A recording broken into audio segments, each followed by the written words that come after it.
يا أيها الذين آمنوا لا تتبعوا خطوات الشيطان ومن يتبع خطوات الشيطان فإنه يأمر بالفحشاء والمنكر ولولا فضل الله عليكم ورحمته ما زكى منكم من أحد أبدا ولكن الله يزكي من يشاء والله سميع عليم۔ اے لوگو جو ایمان لائے ہو، شیطان کے نقش قدم پر نہ چلو، اس کی پیروی کوئی کرے گا تو وہ اسے فحش اور بدی ہی کا حکم دے گا۔ اگر اللہ کا فضل اور اس کا رحم و کرم تم پر نہ ہوتا تو تم میں سے کوئی شخص پاک نہ ہو سکتا، مگر اللہ ہی جسے چاہتا ہے پاک کر دیتا ہے، اور اللہ سننے والا اور جاننے والا ہے۔ کوئی شخص پاک نہ ہو سکتا، یعنی شیطان تو تمہیں برائی کی نجاستوں میں آلودہ کرنے کے لیے اس طرح تلا بیٹھا ہے کہ اگر اللہ اپنے فضل و کرم سے تم کو نیک و بد کی تمیز نہ سمجھائے اور تم کو اصلاح کی تعلیم و توفیق سے نہ نوازے تو تم میں سے کوئی شخص بھی اپنے بلبوتے پر پاک نہ ہو سکے۔ اللہ سننے والا اور جاننے والا ہے، یعنی اللہ کی یہ مشیت کہ وہ کسے پاکیزگی بخشے اندھا دھند نہیں ہے، بلکہ علم کے بنا پر ہے۔ اللہ جانتا ہے کہ کس میں بھلائی کی طلب موجود ہے اور کون برائی کی رغبت رکھتا ہے۔ ہر شخص اپنی خلوتوں میں جو باتیں کرتا ہے انہیں اللہ سن رہا ہوتا ہے۔ ہر شخص اپنے دل میں بھی جو کچھ سوچا کرتا ہے اللہ اس سے بے خبر نہیں رہتا۔ اسی براہ راست علم کے بنا پر اللہ فیصلہ کرتا ہے کہ کسے پاکیزگی بخشے اور کسے نہ بخشے۔ ولا يأتل أولو الفضل منكم والسعة أن يؤتوا أولي القربى والمساكين والمهاجرين في سبيل الله وليعفوا وليصفحوا ألا تحبون أن يغفر الله لكم واللہ غفور رحیم۔ تم میں سے جو لوگ صاحب فضل اور صاحب مقدرت ہیں وہ اس بات کی قسم نہ کھا بیٹھیں کہ اپنے رشتہ دار، مسکین اور مہاجر فی سبیل اللہ لوگوں کی مدد نہ کریں گے۔ انہیں معاف کر دینا چاہیے اور درگزر کرنا چاہیے۔ کیا تم نہیں چاہتے کہ اللہ تمہیں معاف کرے؟ اور اللہ کی صفت یہ ہے کہ وہ غفور اور رحیم ہے۔ حضرت عائشہ رضی اللہ عنہ فرماتی ہیں کہ مذکورہ بالا آیتوں میں جب اللہ تعالیٰ نے میری برات نازل فرما دی تو حضرت ابو بکر رضی اللہ عنہ نے قسم کھا لی کہ وہ آئندہ کے لیے مصطح بن اساسہ کی مدد سے ہاتھ کھینچ لیں گے، کیونکہ انہوں نے نہ رشتہ داری کا کوئی لحاظ کیا اور نہ ان احسانات ہی کچھ شرم کی جو وہ ساری عمر ان پر اور ان کے خاندان پر کرتے رہے تھے۔ اس پر یہ آیت نازل ہوئی اور اس کو سنتے ہی حضرت ابو بکر رضی اللہ عنہ نے فوراً کہا واللہ ضرور ہم چاہتے ہیں کہ اے ہمارے رب تو ہماری خطائیں معاف فرمائے۔ چنانچہ آپ نے پھر مصطح کی مدد شروع کر دی اور پہلے سے زیادہ ان پر احسان کرنے لگے۔ حضرت عبداللہ بن عباس رضی اللہ عنہ کی روایت ہے کہ یہ قسم حضرت ابو بکر کے علاوہ بعض اور صحابہ نے بھی کھا لی تھی کہ جن جن لوگوں نے اس بہتان میں حصہ لیا ہے ان کی وہ کوئی مدد نہ کریں گے۔ اس آیت کے نزول کے بعد ان سب نے اپنے عہد سے رجوع کر لیا۔ اس طرح وہ تلخی آنن فانن دور ہو گئی جو اس فتنے نے پھیلا دی تھی۔ یہاں ایک سوال پیدا ہوتا ہے کہ اگر کوئی شخص کسی بات کی قسم کھا لے پھر بعد میں اسے معلوم ہو کہ اس میں بھلائی نہیں ہے اور وہ اس سے رجوع کر کے وہ بات اختیار کر لے جس میں بھلائی ہے، تو آیا اسے قسم توڑنے کا کفارہ ادا کرنا چاہیے یا نہیں؟ فقہا کا ایک گروہ کہتا ہے کہ بھلائی کو اختیار کر لینا ہی قسم کا کفارہ ہے، اس کے سوا کسی اور کفارے کی ضرورت نہیں۔ یہ لوگ اس آیت سے استدلال کرتے ہیں کہ اللہ تعالیٰ نے حضرت ابو بکر رضی اللہ عنہ کو قسم توڑ دینے کا حکم دیا اور کفارہ ادا کرنے کی ہدایت نہیں فرمائی۔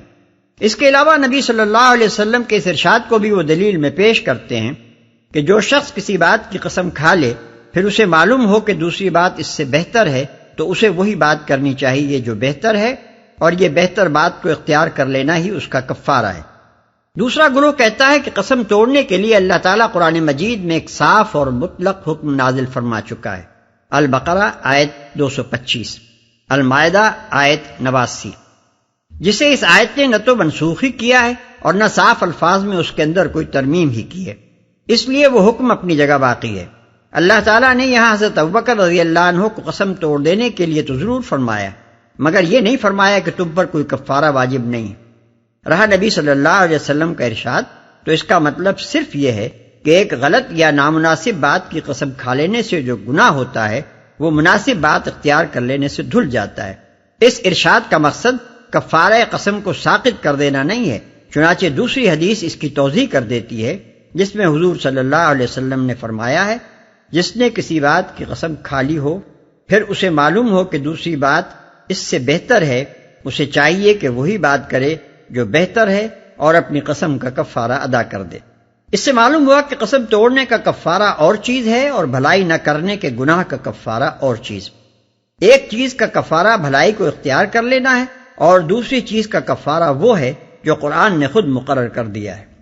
ان الذين يرمون المحصنات الغافلات المؤمنات لعنوا في الدنيا والآخرة وَلَهُمْ عَذَابٌ عَظِيمٌ۔ جو لوگ پاک دامن بے خبر مومن عورتوں پر تہمتیں لگاتے ہیں ان پر دنیا اور آخرت میں لعنت کی گئی اور ان کے لیے بڑا عذاب ہے۔ بے خبر اصل میں لفظ غافلات استعمال ہوا ہے، جس سے مراد ہیں وہ سیدھی سادی شریف عورتیں جو چھل بٹے نہیں جانتی، جن کے دل پاک ہیں، جنہیں کچھ خبر نہیں کہ بدچلنی کیا ہوتی ہے اور کیسے کی جاتی ہے، جن کے حاشیہ خیال میں بھی اندیشہ نہیں گزرتا کہ کبھی کوئی ان پر بھی الزام لگا بیٹھے گا۔ حدیث میں آتا ہے کہ نبی صلی اللہ علیہ وسلم نے فرمایا، پاک دامن عورتوں پر تہمت لگانا ان 7 کبیرہ گناہوں میں سے ہے جو موبقات یعنی تباہ کن ہیں۔ اور طبرانی میں حضرت حذیفہ رضی اللہ عنہ کی روایت ہے کہ حضور صلی اللہ علیہ وسلم نے فرمایا، ایک پاک دامن عورت پر تہمت لگانا 100 برس کے اعمال کو غارت کر دینے کے لیے کافی ہے۔ يوم تشهد عليهم ألسنتهم وأيديهم وأرجلهم بما كانوا يعملون يومئذ يوفيهم الله دينهم الحق ويعلمون أن الله هو الحق المبين۔ وہ اس دن کو بھول نہ جائیں جبکہ ان کی اپنی زبانیں اور ان کے اپنے ہاتھ پاؤں ان کے کرتوتوں کی گواہی دیں گے۔ اس دن اللہ وہ بدلہ انہیں بھرپور دے دے گا جس کے وہ مستحق ہیں، اور انہیں معلوم ہو جائے گا کہ اللہ ہی حق ہے، سچ کو سچ کر دکھانے والا۔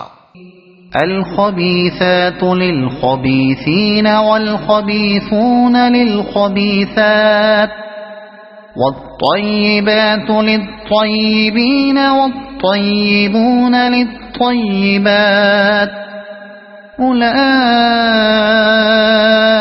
مبرؤون مما يقولون لهم مغفرة ورزق كريم۔ خبیث عورتیں خبیث مردوں کے لیے ہیں اور خبیث مرد خبیث عورتوں کے لیے۔ پاکیزہ عورتیں پاکیزہ مردوں کے لیے ہیں اور پاکیزہ مرد پاکیزہ عورتوں کے لیے۔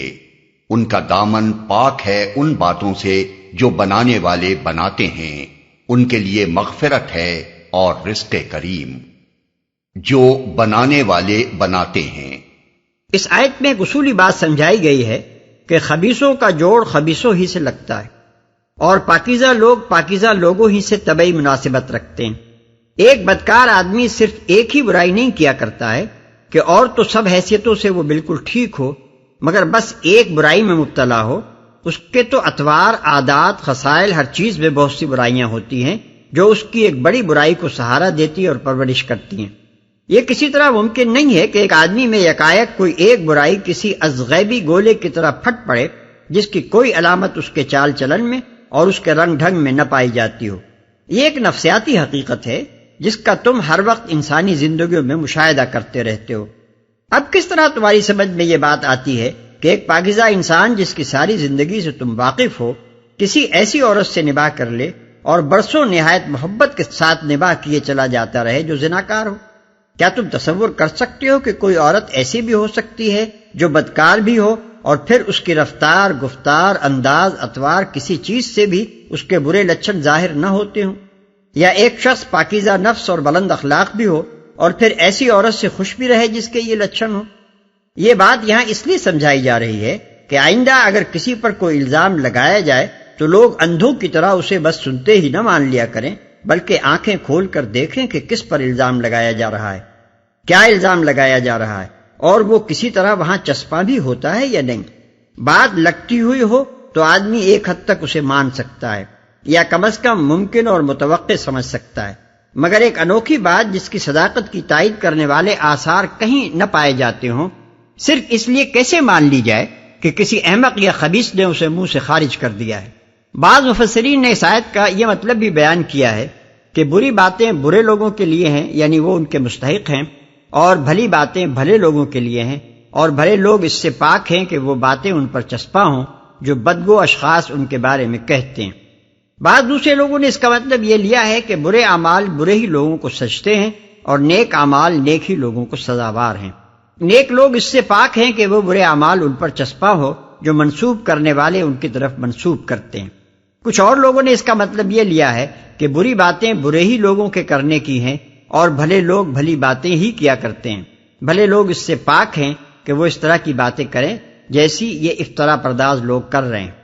آیت کے الفاظ میں ان سب تفسیروں کی گنجائش، لیکن ان الفاظ کو پڑھ کر پہلا مفہوم جو ذہن میں آتا ہے وہ وہی ہے جو ہم پہلے بیان کر چکے ہیں، اور موقع و محل کے لحاظ سے بھی جو معنویت اس میں ہے وہ ان دوسرے مفہومات میں نہیں ہے۔